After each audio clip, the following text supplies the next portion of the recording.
In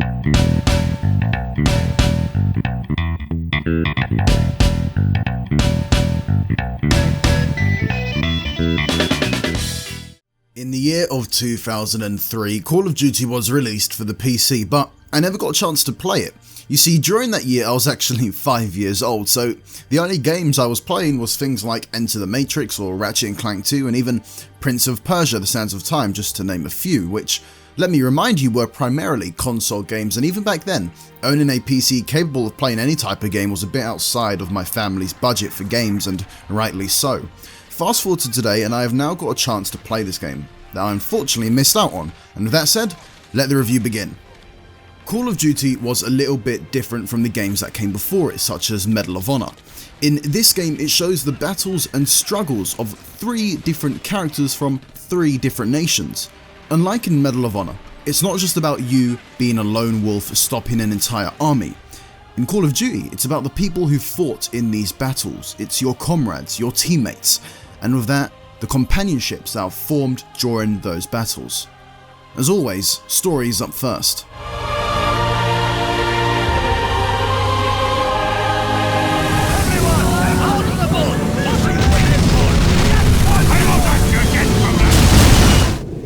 Now, story in Call of Duty is a bit of an odd one. The game doesn't really tell a compelling or deep narrative, and it makes sense due to the subject matter.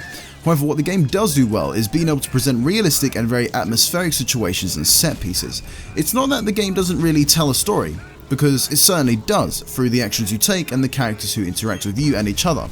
Just remember that this is war. There isn't much of a structure to follow other than the objectives that your superiors give to you, and for me, that's a good enough story as it is.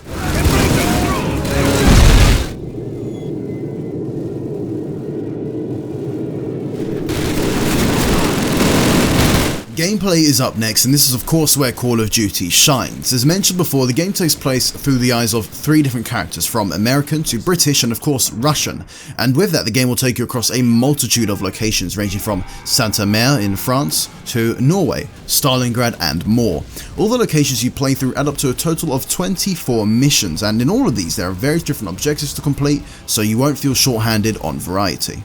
Moving away from missions though and onto actual gameplay, Call of Duty is pretty much your standard FPS, but it wasn't so standard back in the day.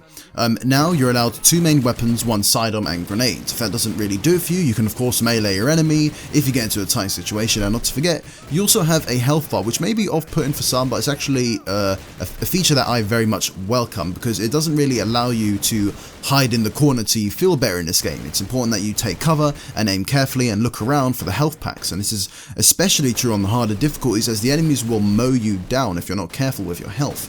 Regarding weapons though, there are many to choose from, ranging from the American-made Thompson to the German MP40, the Russian Mosin Nagant and more. How about AI? Well, friendly AI can at times be quite impressive, with your teammates covering for you and often saving you from a hidden enemy, but there are a few instances where they can, and probably will, get stuck in the environment, which can often lead to frustration. Enemy AI is also on par with your teammates, as they will use standard duck and shoot tactics, lob grenades at your feet and sometimes flank around you. Overall, gameplay is pretty damn good. If you somehow missed this game like I did and you are looking for a new yet old game to play, then make sure to pick this up. But now, graphics and sound is next.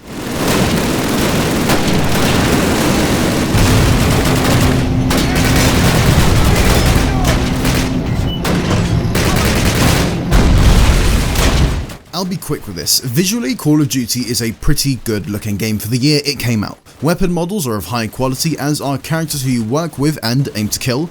Sure, the buildings and ground textures aren't the best thing you've seen, but the game still looks very good and sets the scene quite well. You have the destroyed buildings, you got explosions going on and all sorts. Not to get that, you also get a nice effect going when an explosion goes off near you, causing the screen to blur and your audio to get muffled. Onto audio, and for me, Call of Duty series has always been a great example of how to do audio right. The sounds of distant gunfire and explosions from afar sound fantastic, and when all of that is actually happening to you in-game, well, it feels like you're in the battle. It really is a great experience, and the voice acting is also well done enough to get you immersed into the game. One last point worth mentioning is that of the music. Composed by Michael Giacchino and performed by the Hollywood Studio Symphony, it does a great job of portraying the sounds of war but through music, and always plays at the right moment. To conclude this review, Call of Duty is a fantastic game. It has super fun gameplay, good graphics, sounds that'll make you feel like you are in the battle, and of course, it's set during World War II. What more could you want? If you enjoyed this review, feel free to comment down below for any review suggestions, but as always, thanks for watching, and catch you guys next time.